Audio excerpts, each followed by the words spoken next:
नमस्कार दोस्तों, कैसे हैं आप सब। एक बार फिर से स्वागत है आप सभी का मेरे YouTube चैनल एवन टेक्नोलॉजी में। दोस्तों आज की इस वीडियो में हम लोग बात करेंगे कि फ़ोन लेने अगर आप जा रहे हैं, कोई भी स्मार्टफोन अगर आप लेने जा रहे हैं तो वो आपको कैसा लेना चाहिए, उस फ़ोन का चुनाव कैसे करना चाहिए कि कौन सा कैमरा लेना चाहिए या कौन सा प्रोसेसर लेना चाहिए या कितने GB रैम लेनी चाहिए, कितने GB रोम लेनी चाहिए या उसकी बैटरी कैसी होनी चाहिए, उसमें ईयरफोन होना चाहिए या नहीं होना चाहिए। तो इन सभी बातों के विषय में आज हम लोग इस वीडियो में बात करेंगे और मैं आप लोगों को सही गाइड करूंगा, एक अच्छे तरीके से गाइड करूंगा कि आपको कौन सा स्मार्टफोन लेने वाला है। वीडियो के एंड होते होते तक आप समझ जाएंगे कि आपको अपने अकॉर्डिंग कौन सा स्मार्टफोन सुटेबल है और कंपैटिबल है। ठीक है फ्रेंड्स, तो आइए वीडियो को जल्दी से शुरू करते हैं, सारी चीज़ें धीरे धीरे बारीकी से जानते हैं और इस वीडियो को शेयर जरूर कर दीजिएगा ताकि जितने भी आपके मित्रगण हैं, यार दोस्त हैं, तो उन तक भी अगर वो फ़ोन लेने जा रहे हैं तो वो भी समझ सके कि उनके अकॉर्डिंग कौन सा फ़ोन बेस्ट रहेगा। ठीक है फ्रेंड्स, तो आइए वीडियो को जल्दी से शुरू करते हैं। तो देखिए होता क्या है कि जब भी आप कभी फ़ोन लेने जाते हैं, किसी भी स्टोर पर पहुंचते हैं फ़ोन लेने के लिए, तो आप एकदम से कंफ्यूज हो जाते हैं क्योंकि एक ही रेंज के, एक ही रेट के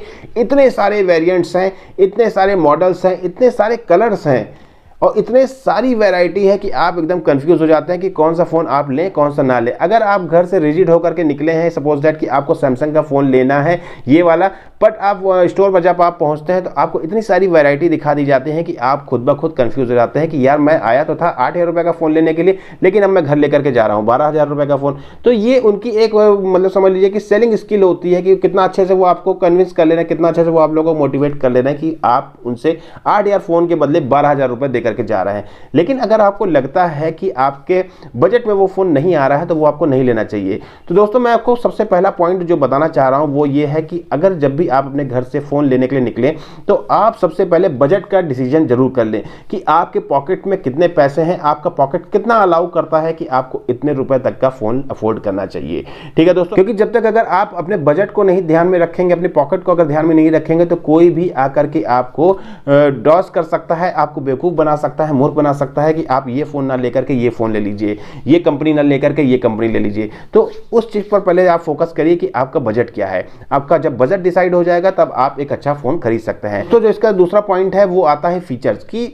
उस फ़ोन में जो आप फ़ोन लेना चाह रहे हैं आपको कैसे फीचर्स की आवश्यकता है, कैसा प्रोसेसर आप चाह रहे हैं, क्या आप गेमिंग के पर्पज़ से ले रहे हैं, मूवी देखने के पर्पज़ से ले रहे हैं, म्यूज़िक सुनने के पर्पज़ से ले रहे हैं, कैमरा के पर्पज़ से ले रहे हैं या किस पर्पज़ से आप ले रहे हैं। तो पहले तो आप पर्पज़ अपना डिसाइड कर लीजिए कि आपको गेमिंग के पर्पज़ से चाहिए या किस चीज़ के पर्पज़ से चाहिए। तो उसमें आपको प्रोसेसर देखना बहुत ज़रूरी है कि आप किस प्रोसेसर का फ़ोन लेने जा रहे हैं, क्योंकि देखिए जितना अच्छा प्रोसेसर उतना ही अच्छा फ़ोन।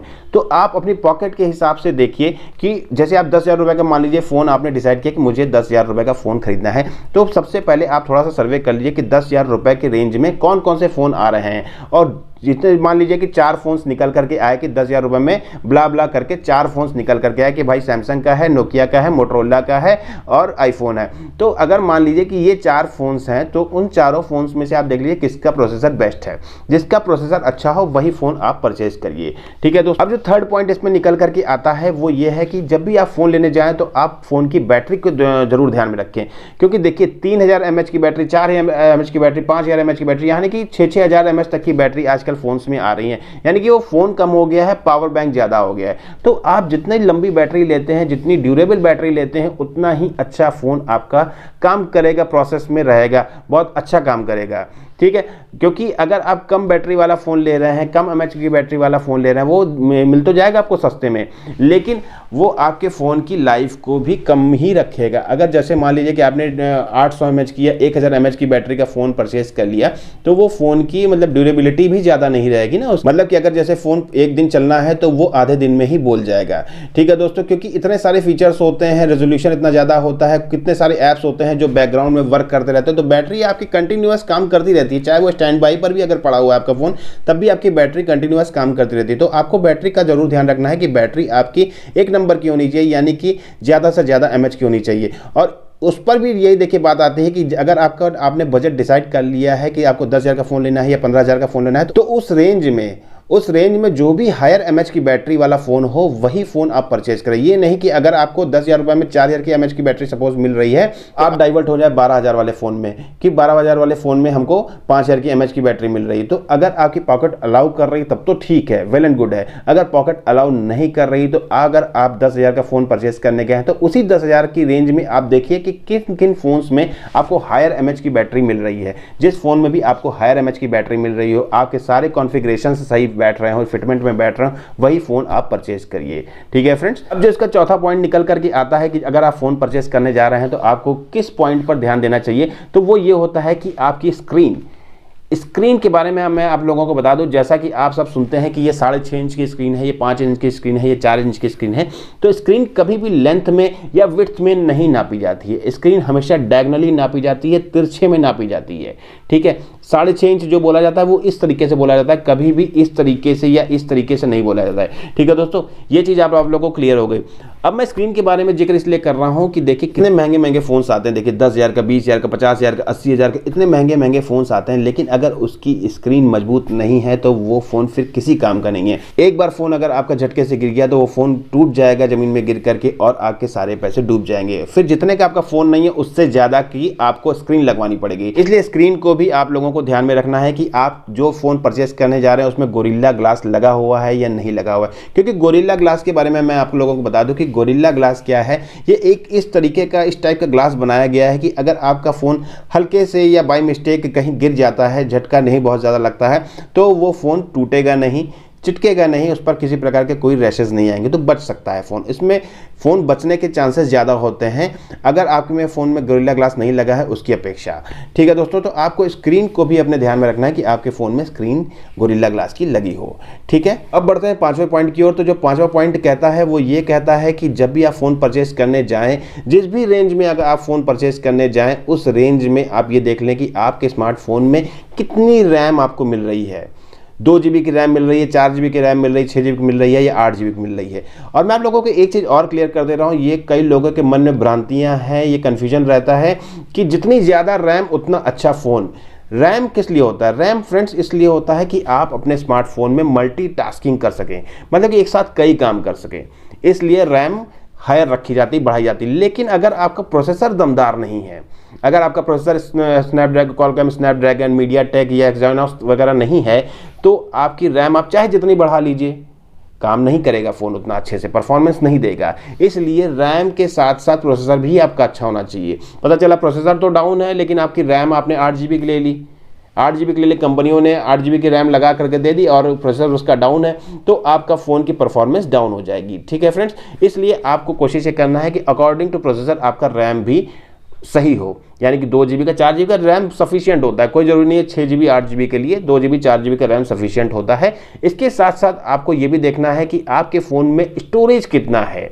रैम की हम बात कर रहे हैं तो इसके साथ में ही रोम की बात कर लेते हैं, जिसे हम बोलते हैं रीड ओनली मेमोरी, जिसको हम बोलते हैं कि इंटरनल स्टोरेज कितना है। यानी कि आपके फ़ोन में 4 GB की जगह है, 8 GB की जगह है, या 128 GB की जगह है, या 56 GB की जगह है। आप सब तो खुद ही देख रहे हैं कि इस समय आजकल के फ़ोन में 8 GB, 16 GB, 32 GB, 64 GB इस तरीके के रोम्स आ रहे हैं, मतलब कि इंटरनल स्टोरेजेस आ रही हैं। तो कोशिश ये करिए कि जितना भी बजट है आपका, जो भी बजट आपका प्री डिसाइडेड है, जो डिसाइड करके आप अपने घर से निकले हैं कि हमको इतने रुपए का फ़ोन परचेस करना है, उस बजट में हायर रोम वाली फ़ोन ही आप परचेस करिए।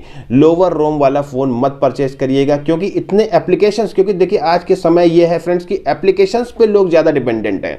कुछ भी करना हुआ एप्लीकेशन डाउनलोड कर लिया, काम कर लिया। ओला करना वो एप्लीकेशन चाहिए, उबर करना है एप्लीकेशन चाहिए, जोमेटो करना एप्लीकेशन चाहिए, मनी भेजना है एप्लीकेशन चाहिए, टिकट करना है एप्लीकेशन चाहिए, मूवी देखना है तो उसके लिए भी एप्लीकेशन चाहिए। इसलिए फ्रेंड्स फ़ोन्स में एप्लीकेशंस का भंडार है। अगर आपके फ़ोन में इंटरनल स्टोरेज नहीं होगी तो ये एप्लीकेशंस कहाँ जाएंगी? ठीक है, क्योंकि कुछ फ़ोन्स होते हैं जिनकी एप्लीकेशंस को आप मेमोरी कार्ड पर शिफ्ट कर सकते हैं, लेकिन कई फ़ोन्स में ऐसा नहीं होता है। इसलिए कोशिश ये करिए कि जो भी आपका बजट है, जो भी आपका डिसाइडेड बजट है, उसमें आप हायर रोम वाला, यानी कि हायर इंटरनल स्टोरेज वाला, ज़्यादा से ज़्यादा स्टोरेज वाला फ़ोन ही परचेज करें।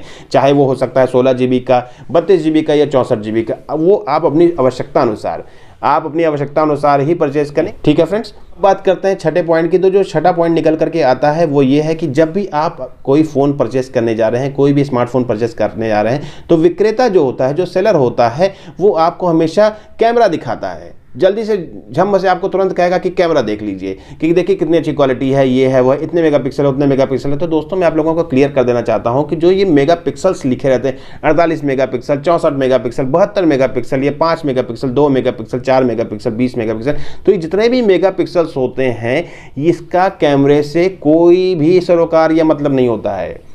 चौंक गए ना आप लोग। देखिए होता क्या है, ये मेगापिक्सल्स क्या होता है, ये मेगापिक्सल होता है जूमिंग के लिए कि उसकी जूमिंग कैपेसिटी कितनी है, वो कितना ज़्यादा जूम कर पा रहा है। कैमरे का मतलब होता है सिर्फ उसकी क्लैरिटी से, जो उसमें लेंस लगा है उसकी क्लैरिटी से मतलब होता है। अगर आप एक बजट स्मार्टफोन लेने जा रहे हैं तो उसमें भी आप वैरायटीज़ देख लीजिए, कंपेयर कर लीजिए कि किसका कैमरा सबसे अच्छा है, उसमें क्लैरिटी किस में अच्छी है। पता चला कभी कभी ऐसा भी होता है कि 32 मेगापिक्सल का कैमरा तो आपने ले लिया लेकिन उसमें क्लैरिटी ही नहीं है, 64 मेगापिक्सल का आपने कैमरा ले लिया लेकिन उसमें क्लैरिटी ही नहीं है। तो अगर आप सिर्फ एक कैमरे के पर्पज से मोबाइल परचेज करने जा रहे हैं तो कैमरे की जगह फिर आप मोबाइल की जगह आप कैमरा खरीद लीजिए, है ना। लेकिन अगर आप एक बजट डिसाइड करके फ़ोन लेने जा रहे हैं तो उसमें आप कैमरे को ध्यान में रखिए कि उसकी क्लैरिटी कैसी है, उसके मेगापिक्सल्स पर मत जाइए, ठीक है दोस्तों। तो जो 7वां पॉइंट निकल करके आता है वो ये है कि आप जब भी फ़ोन परचेज करने जाएं तो इस बात का जरूर ध्यान रखें कि आपके फ़ोन में कितने सिम्स वाली या कितने सेक्शन वाली ट्रे लगी हुई है। जो सिम ट्रे होती है ये 2 तरीके की होती है। देखिए पहली तो होती है जिसमें 2 सिम कार्ड्स लगते हैं और एक मेमोरी कार्ड लग जाता है, ठीक है, तो 3 सेक्शन वाली एक ट्रे हो गई।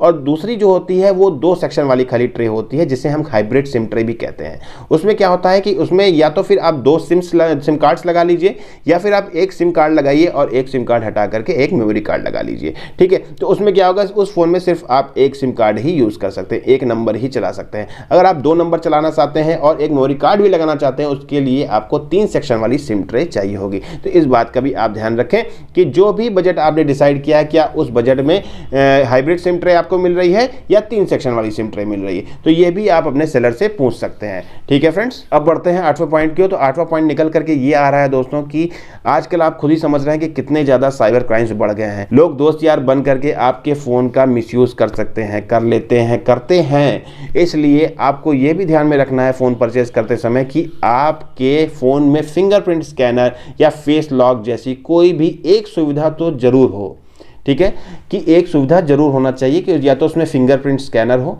या तो फेस लॉक या अनलॉक वाले जो फीचर होता है वो हो। तो ये भी होना बहुत आवश्यक है, तो इसको भी आप ध्यान में रखें, ठीक है। अब बात करते हैं last but not the least इस पूरे सेशन के आखिरी पॉइंट की। तो आखिरी पॉइंट जो है वो ये है कि जब भी आप फ़ोन परचेस करने जाएं किसी भी कंपनी का तो इस चीज़ को भी जरूर ध्यान में रखें कि जिस कंपनी का आप फ़ोन परचेस कर रहे हैं इसकी सर्विसिंग कौन करेगा भैया, इसका सर्विस सेंटर है या नहीं है, आपके एरिया में इसका सर्विस सेंटर मौजूद है या नहीं है। पता चला फ़ोन तो आप यहाँ से परचेज कर रहे हैं लेकिन सर्विसिंग के लिए इसे कहीं और भेजना पड़ रहा है। तो इस चीज़ को भी आप जरूर ध्यान में रखें कि उस जो भी कंपनी का फ़ोन आप परचेज कर रहे हैं, चाहे कार्बन का, चाहे लावा का, चाहे मोटरोला, चाहे सैमसंग, चाहे नोकिया, कोई भी फ़ोन आप परचेज कर रहे हैं किसी भी कंपनी का, तो उस कंपनी का सर्विस सेंटर आपके आसपास जरूर होना चाहिए। आप वो फ़ोन ईजिली परचेज कर लीजिए, आपको भविष्य में कभी कोई भी शिकायत या दिक्कत के सामना नहीं करना पड़ेगा, ठीक है दोस्तों।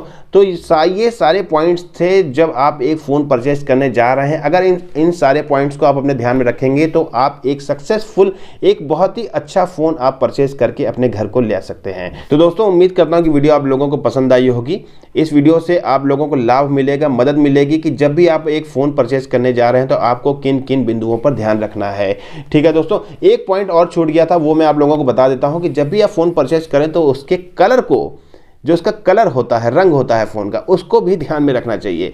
देखिए होता क्या है कि आप अधिकतर लोग लाइट कलर के फ़ोन ले लेते हैं। तो लाइट कलर के अगर आप फ़ोन ले रहे हैं तो उसमें जब आप यूज़ करते हैं रेगुलर उसको, तो कुछ महीने बाद या कुछ साल बाद, 1 आध साल बाद वो फ़ोन के साइड्स में उसके क्रोम निकलना स्टार्ट हो जाते हैं, उसके चिप्स निकलना, पेंट छूटना स्टार्ट हो जाता है। कई फ़ोन्स में ऐसा होता है। तो कोशिश ये करिए कि हमेशा आप डार्क कलर के फ़ोन लीजिए, वो गंदे कम होते हैं, उसमें स्क्रैचेस कम दिखते हैं और वो थोड़ा लॉन्ग लास्टिंग, मतलब अच्छे दिखते हैं, प्रीमियम लुक देता है। और जितना लाइट कलर का आप फोन लेंगे तो वो गंदा भी जल्दी हो जाता है, उसमें मटमैलापन आ जाता है, कालापन आ जाता है। इसलिए कोशिश ये करें, अगर वैसे तो कलर भाई आपके ऊपर है कि आपको कौन सा कलर पसंद है, तो अगर आपको अच्छा लगे तो आप डार्क कलर का फ़ोन ही प्रेफर करें, ठीक है दोस्तों।